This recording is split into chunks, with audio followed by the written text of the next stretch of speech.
So they're about 10 years old now? They are. Exactly. She turned 10 on about 2 weeks ago, 3 weeks ago. Yeah. So anyway, let's see if they come. I'm sure she will. You want us to stay in the car? Obviously. Give you this? Yeah, sure. Maggie! Come, Gilly! Maggie! Here she comes.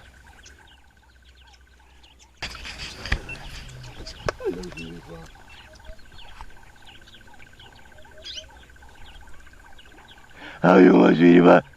Slowly, slowly, slowly! Oh wow!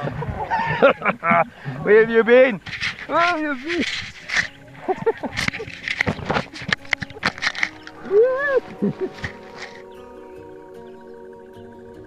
Let's just go back a bit.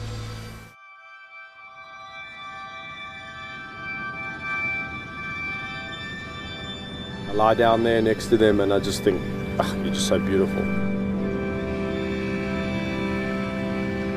What would I do to make you better? I can't. As a kid, I could really only remember lions in storybooks. I would always imagine, lions to be wandering the plains of Africa and, exactly where, what you doing? Exactly where they should be. Oh.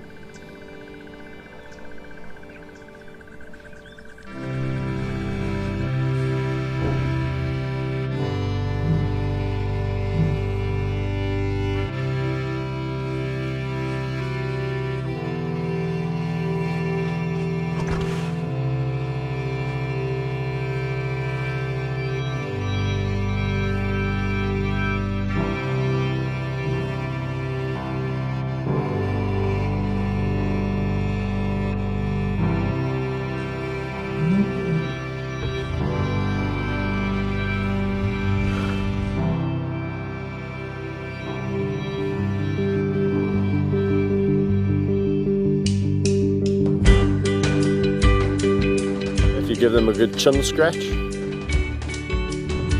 They're very happy, content cats. Hyenas, it's the neck. So if you scratch a hyena's neck, they really love it.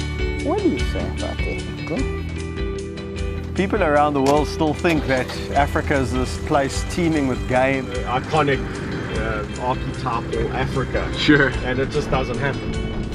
When a species disappears from a habitat, one's got to look at why.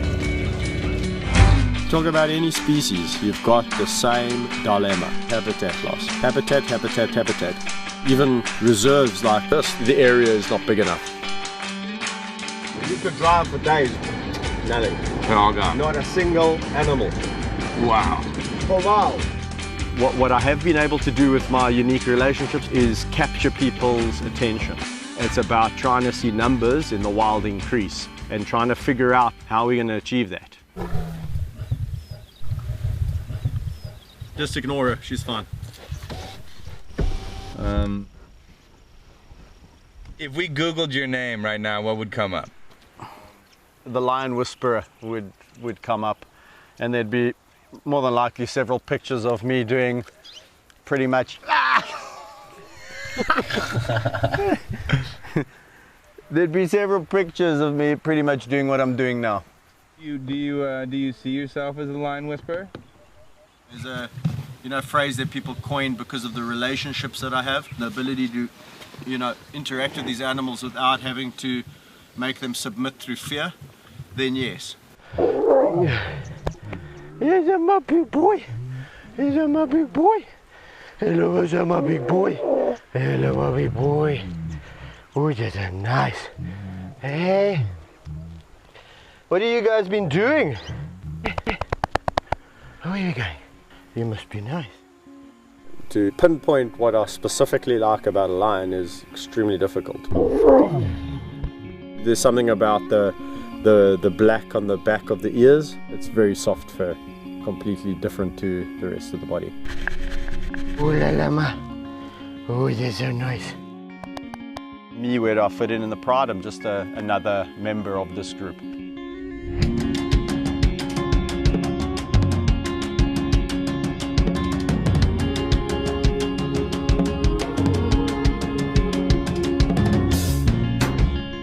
lions don't really have a strict hierarchy like most would imagine. Whether it's a male or a female, I don't know how they see me, but I definitely fit in as a lion.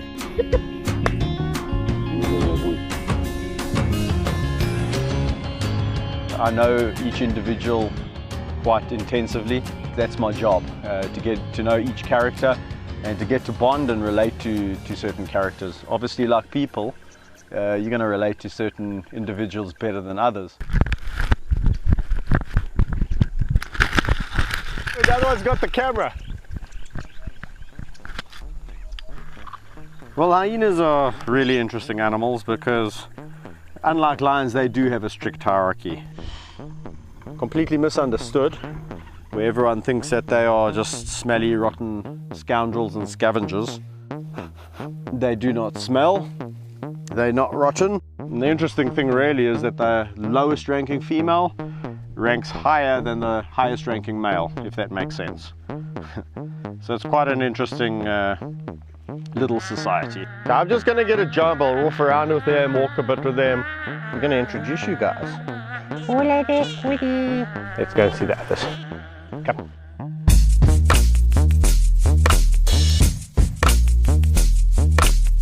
Let's introduce Monty, the human trapped in hyena clothing. He's moved up the rankings now. He's probably the highest ranking male, and he has a lovely personality. This is Woody, and Woody is the second highest ranking female. She's below Gina, the one chomping over there who won't give me the GoPro back. Gina is the matriarch and is a gorgeous girl, a loving matriarch in the way that she rules this clan.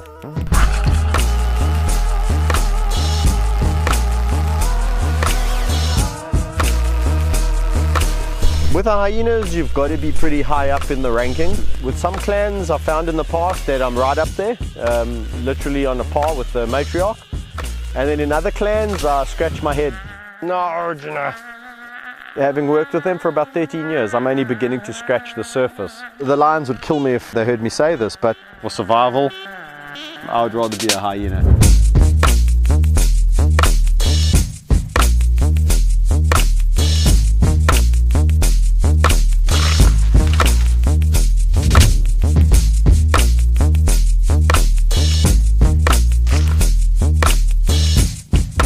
Entertaining and extremely intelligent. So yeah, when I met my first two hyenas, I didn't know what I was getting involved with in the joy that was about to chew your monopod. I'm gonna try and see if I can conjure. Where's Woody?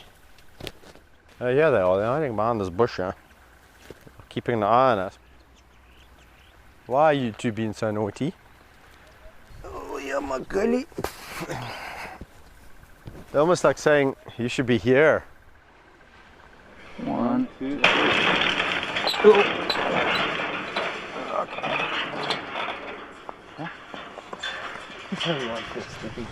It's really nice. You don't have to back up the car.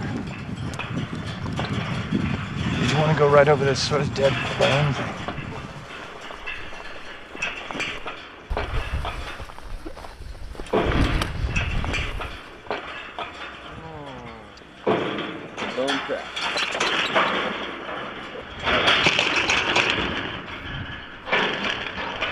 How about their personalities? Like they have such a cartoonish like face and character. So people generally see a friendly side and they go, ah, and it lulls people into this false sense of security.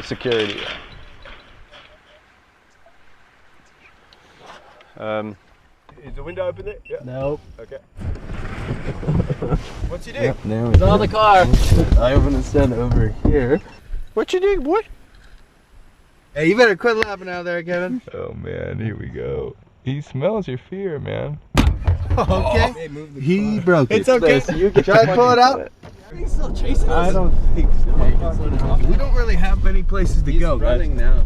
No, go. Talk to Kevin. Yes, we're fine. Speed up. Okay, well, I just go. Oh, don't get stuck, for Christ's sake. There's huge potholes here. Go. okay, I'm out of here. We're gone.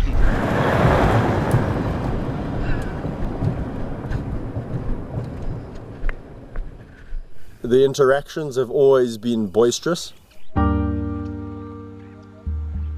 They've never bitten. People go, well, how do you know that one day is one day, you know? I've seen people with incredible relationships and it ends in tears. Because I know them, I don't react. So I've almost learned to detune my reactions. Slowly. But you tell somebody, don't react. And then the thing goes, I go, wah!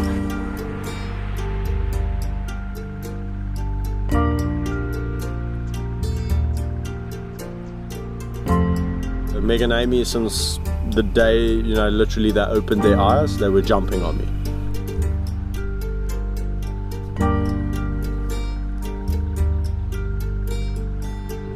People said when they get to a certain age, you're going to have to stop that. You know, they just got bigger and bigger and bigger.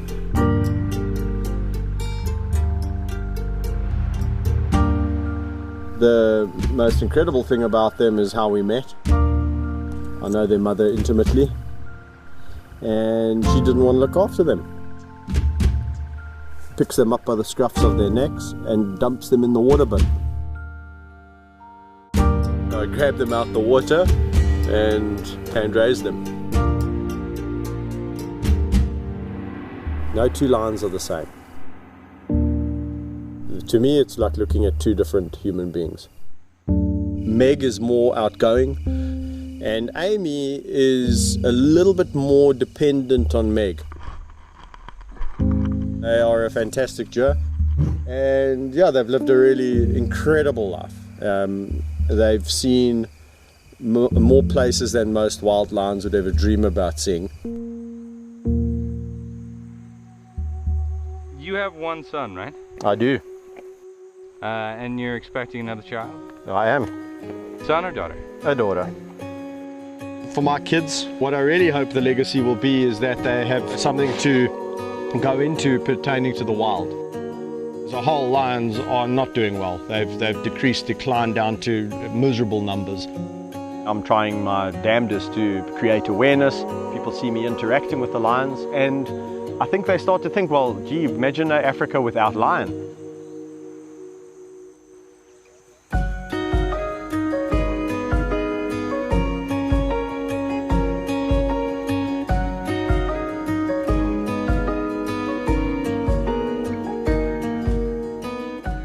If we carry on along the same path, we will not see lions in 20 years.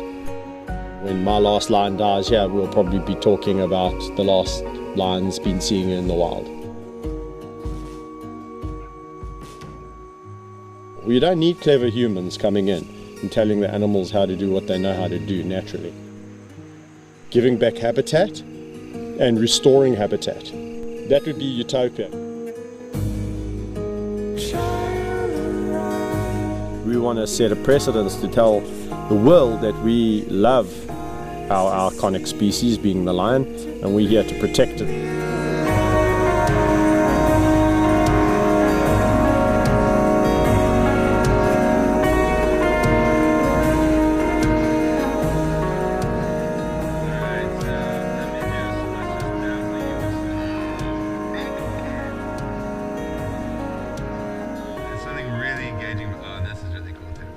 You kind of do this move right here.